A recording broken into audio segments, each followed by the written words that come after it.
The door opened, and there she was, standing slightly behind her mother, which was the detail I couldn't make sense of. Nadia, who I had spent 14 months with and 6 months without, who had ended things in a voice so measured and careful it had taken me 2 days to fully understand what had happened, was standing on my doorstep at 9 on a Tuesday evening, 2 steps back. And that woman beside her was already talking. "I'm sorry to come without calling," said her mother Helen, who did not sound sorry in the slightest.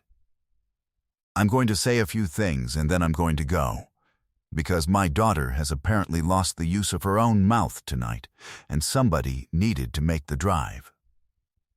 I looked at Nadia.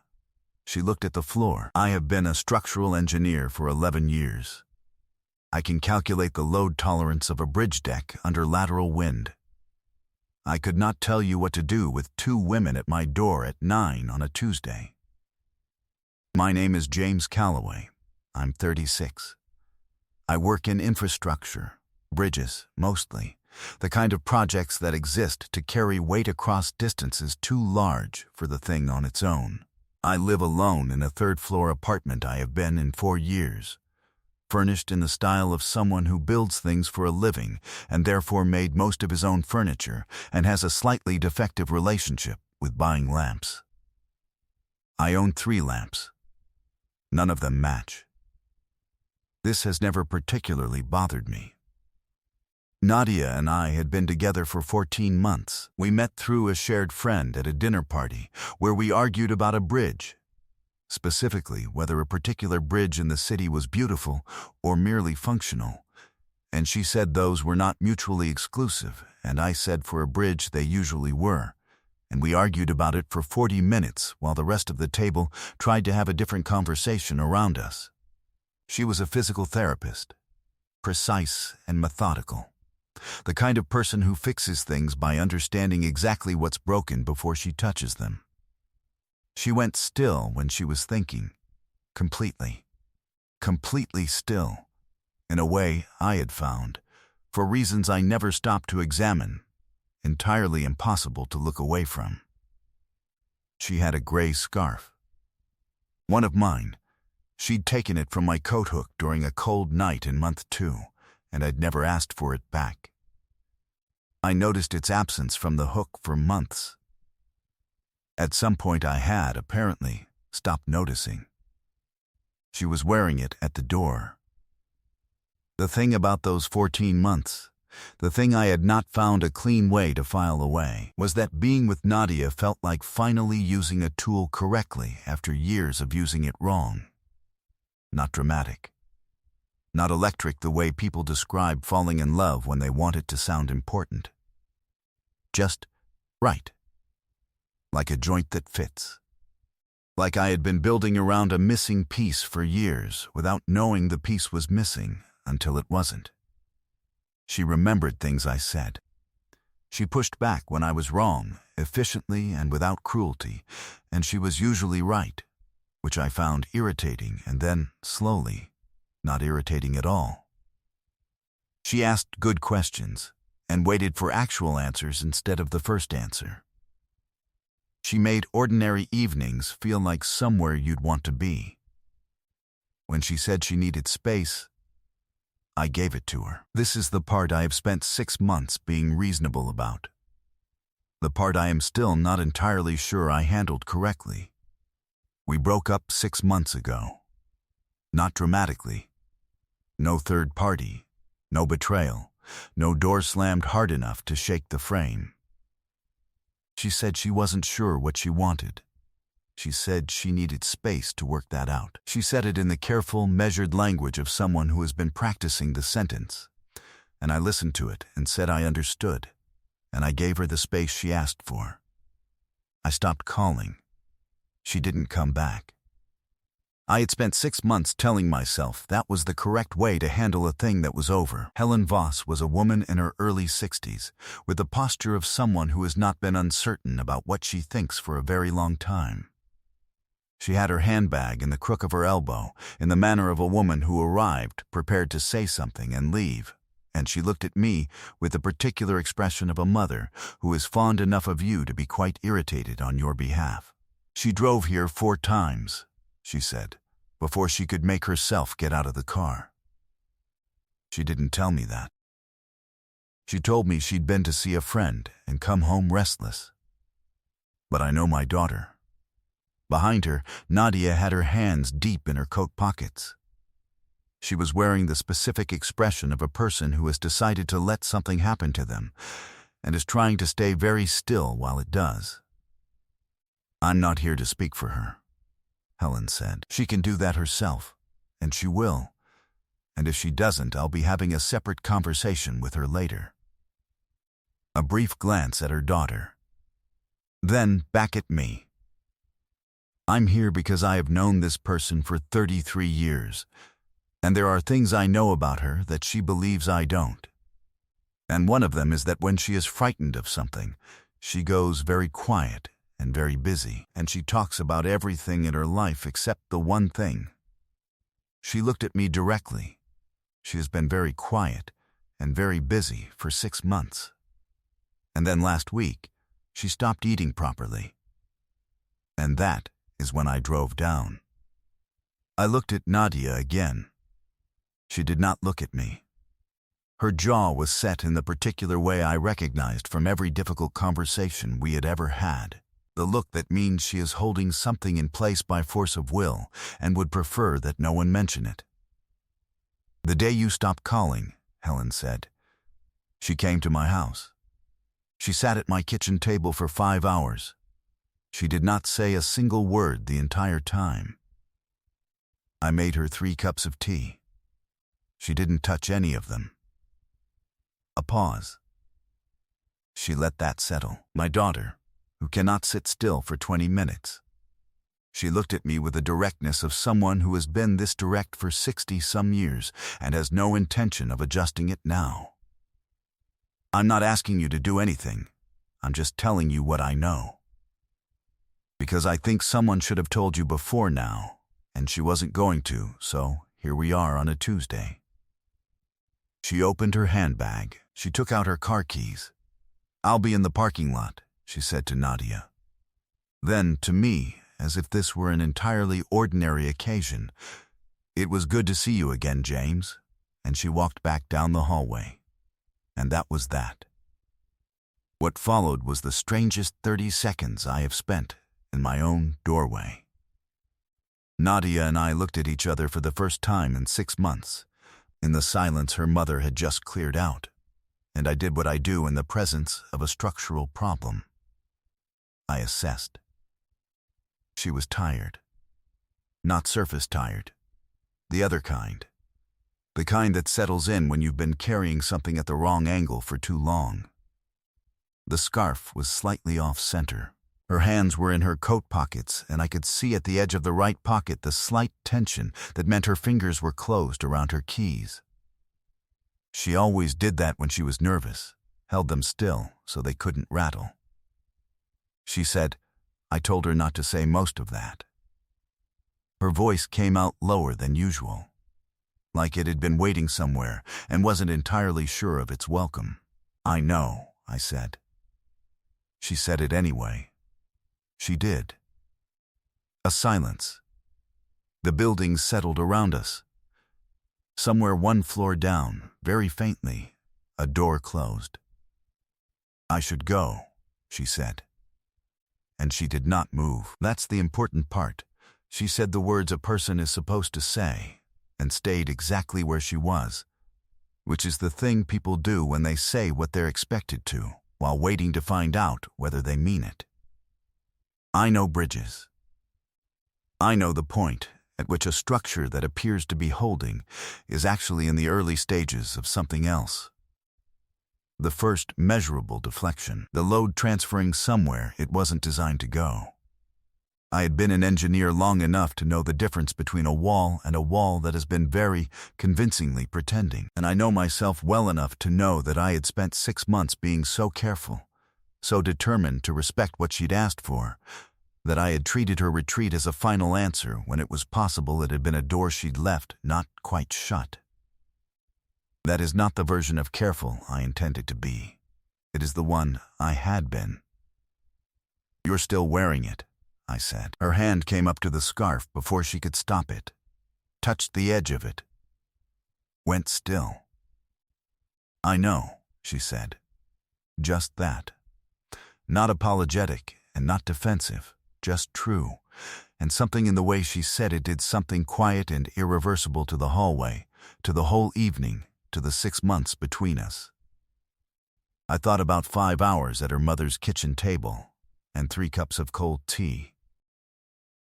I thought about 4 drives to this building and 4 times she couldn't get out of the car. I thought about the gray scarf on my coat hook that I had left there for 6 months. Because taking it down felt like giving something up I hadn't been given permission to give up, and then 2 weeks ago I had finally taken it down because keeping it had started to feel like a conversation I was having with myself. I thought, she never fully left. She left a piece of herself on purpose, or at least not by accident, and I had been standing in my apartment for 6 months, calling that grief instead of information. I build bridges. It should not take me this long to recognize the obvious load problem. In my professional defense, this one was obscured by feelings, which are not covered in the certification exam. Underow. She still hadn't moved.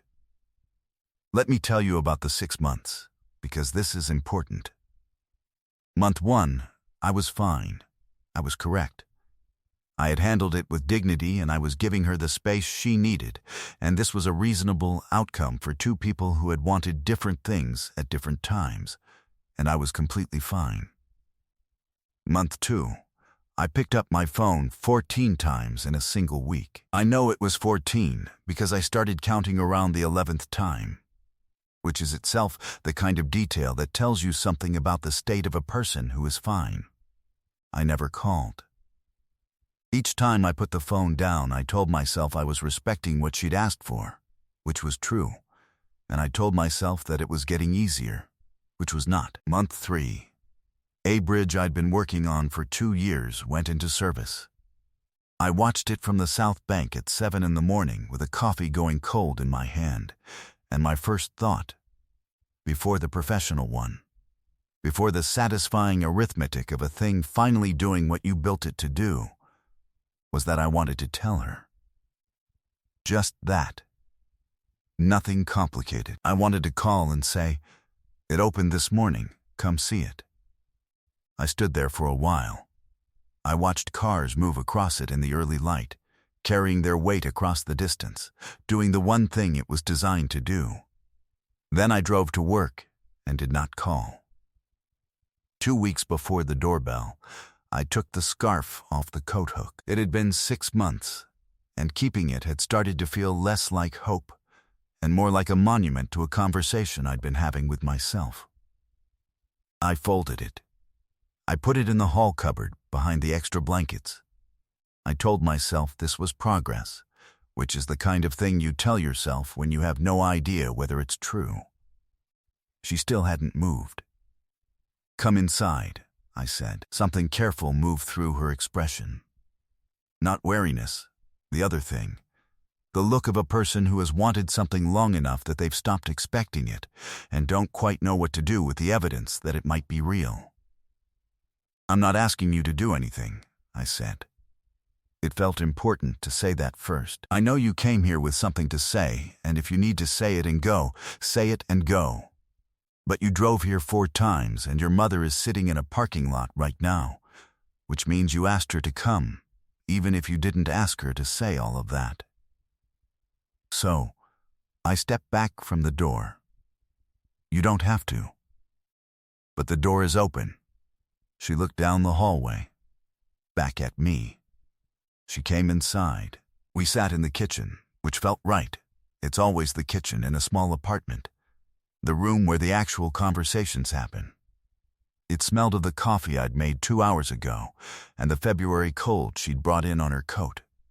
I put tea in front of her without asking, because I knew, strong 1/2 spoon of sugar, just enough milk to take the edge off. She looked at the mug when I set it down, and then up at me with an expression I hadn't seen on her face since our 4th date, when she'd said something more honest than she'd meant to, and was watching to see what I'd do with it. "I didn't know how to come back," she said. Her voice was steadier in the kitchen, around the tea, after I left.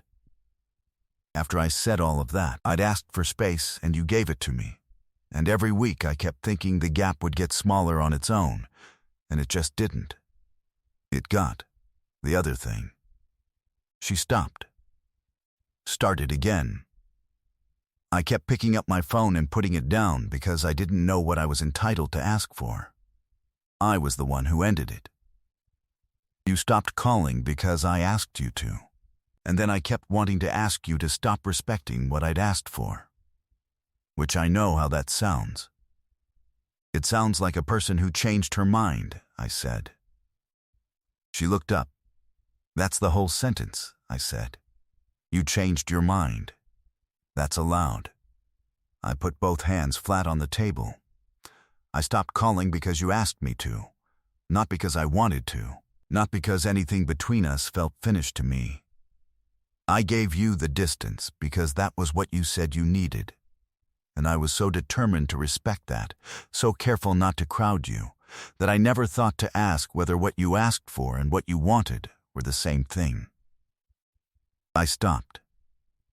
I should have called it month 2 and said, "I'm giving you the space, and I'm here when you're ready." I was so careful to stay back that I stayed too far back. That's on me. She was quiet for a moment. "You were protecting me," she said. "I was. I should have been a little less careful about it." She looked down at her tea, and then out the window, and then at her hands. She was going through the things she always went through before she said something real. The small interior negotiation. The stillness that meant she was deciding whether to trust the room. We sat for a moment in the particular quiet that happens when two people have both said the true thing and are waiting for it to finish settling. I could hear the building, the pipes, the faint sound of something playing on a television 2 floors up. February doing its work at the window. I had sat in this kitchen many times with her across the table and been aware of it as a thing I wanted to keep. I had sat in this kitchen for 6 months without her and been aware of it as a thing I was not going to say. It is strange how the same 4 walls can hold both versions, and how present the second one was now that the first one was here again. She had the same quality she'd always had in a quiet room, a kind of presence that didn't require movement or noise. I had missed that specifically and had not let myself name it until now. "I took the scarf on purpose," she said. "Not consciously. But I knew it was yours, and I packed it anyway, and I knew that on some level it was." She didn't finish the sentence. She didn't need to. She reached across the table and put her hand over mine. Not hesitant.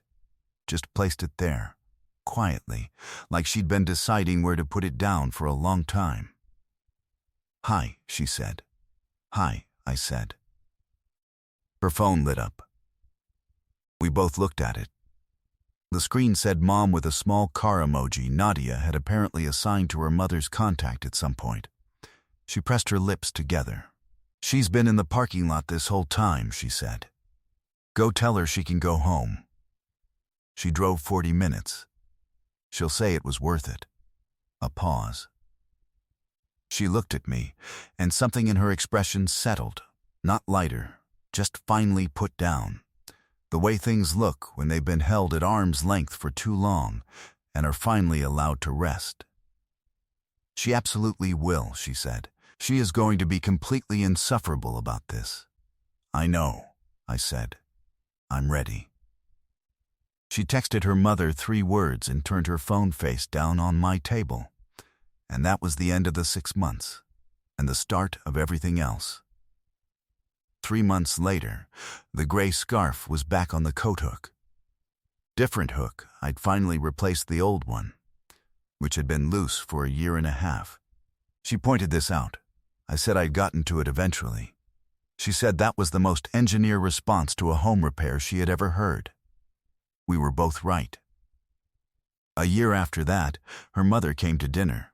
She arrived with a bottle of wine, looked at me with the expression of a woman who has been correct about something for a very long time and has been patient about it, and said, "I'm very glad your building has a parking lot." That is the most we have ever spoken about that Tuesday. It is, we have both agreed, exactly the right amount. Years later, when people ask how we got back together, and people ask, because her mother did all the talking is apparently a compelling way to open a story, we each say the other one should tell it. We do this for 3 rounds. And then her mother, if she's at the table, tells it herself. She has been telling it for years. She does not shorten it. She is, it turns out, very good at pacing. The scarf is back where it belongs. That is the most important structural fact I can give you. Everything else was just the load it took to get there. What would you have done if an ex you hadn't spoken to in 6 months showed up with her mother doing the talking? And have you ever respected someone's decision so carefully that you never thought to ask if they'd changed their mind? Tell me your story in the comments. If this one said something you needed to hear, leave a like, subscribe, and I'll see you in the next one.